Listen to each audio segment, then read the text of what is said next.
In the northern Song Dynasty, on the edge of a small village, a farmer got out of bed before dawn. Outside, it was still dark.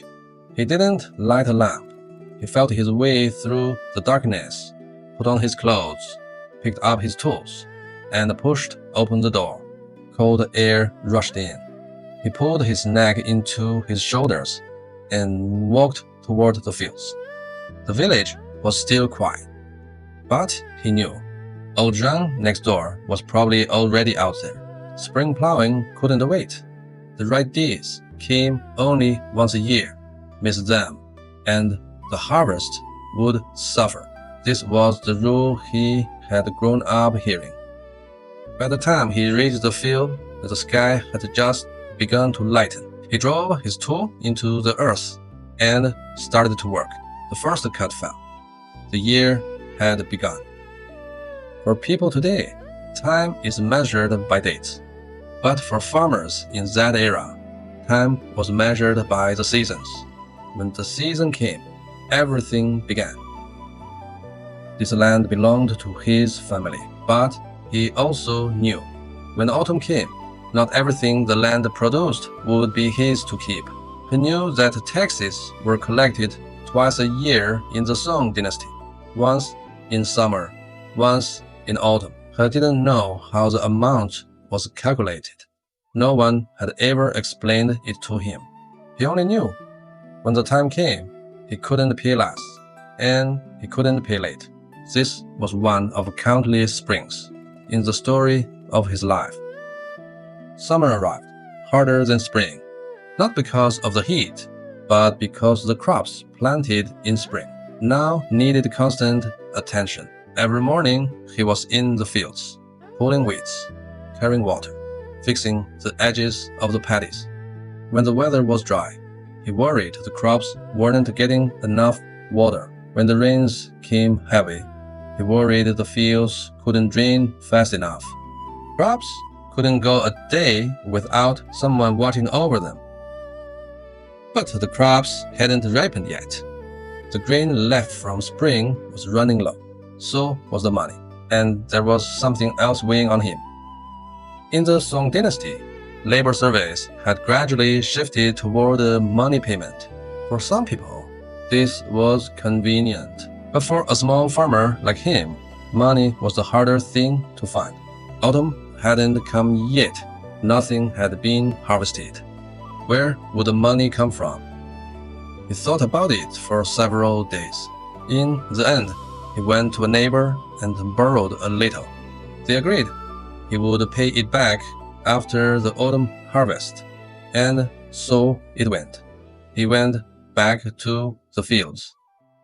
On a summer evening, after finishing a long day of work, he sat at the doorway to rest. Across the way, a family whose land was larger than his, whose life was visibly easier. He looked across. Something stirred in him that he couldn't quite name. Not exactly envy, something heavier than that. He knew that land in the Song Dynasty could be bought and sold. Some people, through hard work, through trade, through sending their children to study, had slowly improved their lives. But that took time. It took money. It took accumulation across generations. It wasn't that he hadn't worked hard enough. It was that they had started from different places. That family across the way, their grandfather's generation had already built up some land. Closing that gap wasn't something a year or two of effort could do. He sat at the doorway for a while. Then he stood up and went back inside. Tomorrow, he would have to be up early again. Autumn came. The grain had ripened. He gathered it bundle by bundle and piled it in the yard. After nearly a month of work, everything from the fields was finally in. But finishing the harvest didn't mean it was over. The autumn tax had to be paid. It couldn't be delayed. The grain he had borrowed from his neighbor in spring, he had promised to return it after the harvest. He divided the grain into portions. What was owed as a tax, what had to be returned, as debt. What was his, what went into the storehouse at the end, was what he could truly call his own this year. He sat at the door of the storehouse and counted it once, then counted it again. Enough. Barely enough. Enough to last until next spring. Enough to feed the family until the next harvest. He sat there without speaking. This was this year's outcome. He thought last year had been about the same. The year before, too.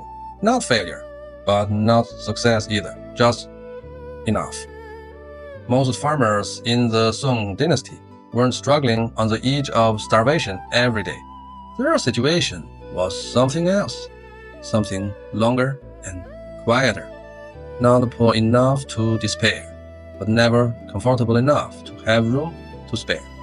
Every year, pay the tax, repay the debt, and what was left over was just enough to get through the year. Then do it all again next year.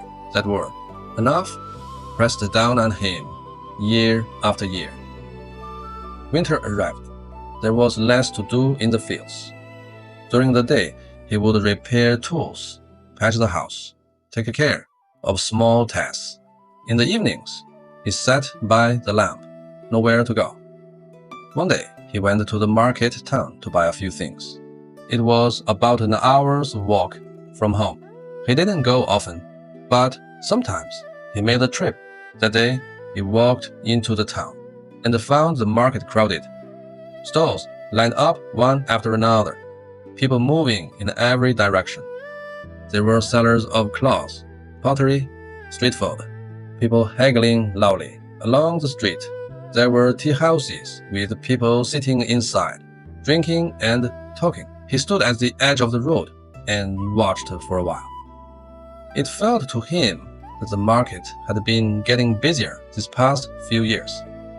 He had heard that the city was even more prosperous, bigger markets, more merchants, more trade. Some people had done well for themselves through commerce. He had thought about it, whether there was something he could do. But when he thought it through, he couldn't find an answer. He had no particular skill, no money to start with. No one in the world of merchants he knew. The prosperity was unfolding right in front of him, but it hadn't been made for him. He walked around the market, bought what he needed, and walked home. Back home, he sat by the lamp. He had thought about whether to try a different way of living, go to the city, learn a trade, do something else. But every time he got halfway through the thought, he stopped. The land was here. His family was here. His parents were getting old. His children were still young. What living would mean. He couldn't work that out. What staying meant. That he understood very clearly. He blew out the lamp and lay down. Outside, the wind moved through the branches. He closed his eyes. The Song Dynasty was not an era without opportunity. There were people who changed their lives through study, through trade, through moving somewhere new. But those were stories that belonged to a smaller number of people. For the vast majority of farmers like him, the things needed to change one's fate, time, money, opportunity, were precisely the things he had the least of.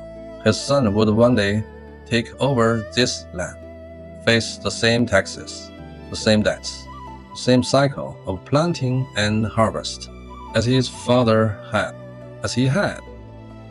For people today, a day is just a day, but for most farmers in that era, a single day held the shape of an entire life.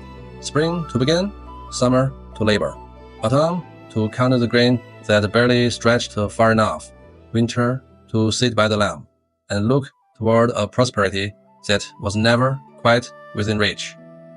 Time kept moving forward, but his life seemed to stay in place. This is not a story about suffering. He didn't face any particular disaster.